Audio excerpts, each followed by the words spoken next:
As nations become corrupt and vicious, they have more need of masters.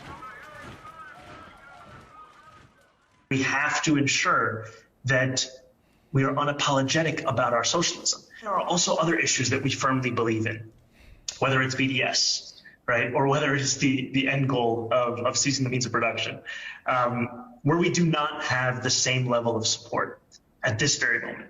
Hold on. And what I want to say, ceasing the means of production. They're going to take the means of production. That means what they want to do is everybody has been building this environment, this economic success and growth on capitalism, and he's going to come in and say, no, we own that as the government. We are going to tax you to oblivion. Matter of fact, it's almost like the mafia. No, I know you've been working your whole life for this, but you owe us half of everything you made. Or what you going to do about it? We'll shut your company down. First at 10, a West Michigan restaurant owner who defied the state's dine-in ban and other COVID-19 restrictions is now under orders to remain in jail until she pays thousands of dollars and shuts down her business. He's been arrested for a third time for violating coronavirus guidelines. He believes his clients should be allowed to exercise without wearing masks. New Jersey gym that repeatedly and publicly defied Governor Phil Murphy's orders to stay closed during the pandemic have both now been arrested. The more we seem to comply with these mandates, the more bizarre, the more intrusive these mandates seem to have gotten. She was jailed during COVID because she opened her store for business. She then ran for the Texas state legislature, and guess what? She won. Her name is Shelley Luther, and she joins me now.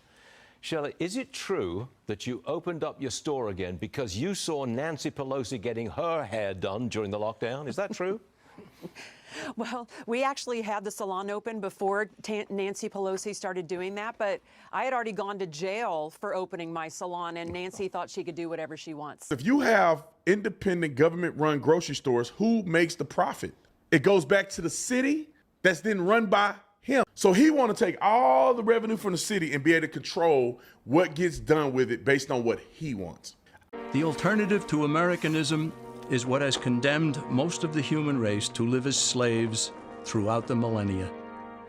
It is the idea that rights are privileges dispensed by an oligarchy according to the unlimited rule of men, that the state should control or own the nation's capital with all economic activity directed from a central power, and that morality is inconsequential, and that security is preferred over freedom and opportunity. Our nation continues to be steered off course, and the principles that led to America's greatness are being cast aside. The simple question for us is, do we continue the slide away from our nation's founding principles, or do we return to the kind of government we inherited?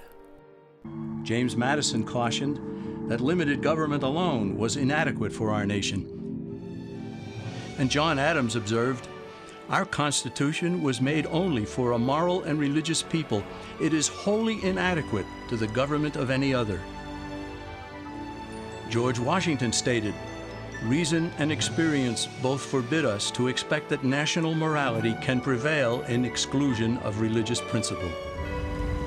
Yet there are people today who think that liberty is license, and that morality is unimportant or irrelevant to politics and economics. But as Benjamin Franklin added, only a virtuous people are capable of freedom. Time is running out for Americans who sense that something is wrong. They have to decide what kind of a country we shall leave for future generations. All that is needed is for a sufficient number of Americans to get involved in the fight for freedom and to return our nation to less government, more responsibility, and with God's help, a better world.